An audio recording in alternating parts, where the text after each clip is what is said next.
आज मी जाणार आहे एका अशा प्लेसवर जी की बदलापूरमधली सगळ्यात फेमस प्लेस आहे आणि सगळ्यांची फेवरेट आहे, जे की आहे कोंडेश्वर. सो मी मान्सूनमध्ये सध्या कुठेच फिरायला गेली नव्हती. जेव्हा मला फिरायचा चान्स भेटतो मी जरा पण सोडत नाही. And look at the view, खूपच सुंदर होता. सो मी माझ्या फॅमिलीसोबत गेलेली. सो गेल्या गेल्या पहिले मी वडापाव खाल्ला. या नेचरमध्ये वडापाव खायची मजा काहीतरी वेगळीच होती. फक्त माझ्या केसाने थोडा मला त्रास दिला.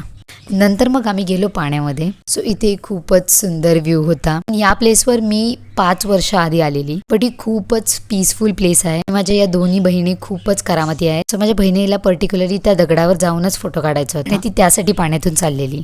बट मला खूपच मस्त वाटत होतं. मला नेचरमध्ये फिरायला खूप आवडतं आणि मी फुल तयारी करून गेलेली की मी खूपच भिजणार आहे. आणि मी लिटरली थोड्या वेळानंतर भिजले पण, कारण खूपच जोरात पाऊस आलेला आणि माझं खूप मन होतं की मी खूप भिजू आणि मी खूप भिजलेही.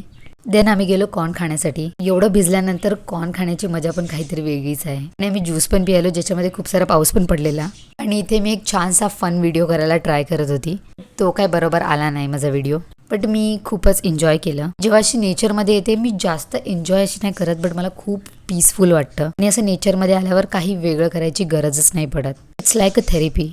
देन आम्ही निघालो घरी जायला. सो इथे मी फक्त माझ्या फॅमिलीला कंपनी द्यायला आलेली. माझा असं काही यायचा प्लॅन नव्हता, बट मला खूप चांगलं वाटलं. मी एवढ्या दिवसानंतर नेचरमध्ये फिरत होते आणि घरी जाताना एक वेगळंच सॅटिस्फॅक्शन होतं मनामध्ये. डोंट नो ते काय असतं, बट नेचरमध्ये आल्यावर मला असं फील होतं खूपच पीसफुल आणि हॅपी. सो अजून माझ्याकडे 2 महिने राहिलेले आहेत. सो मी 2 महिन्यामध्ये अजून फिरायचं ट्राय करेन. That's it for the day. See you in the next one. Bye.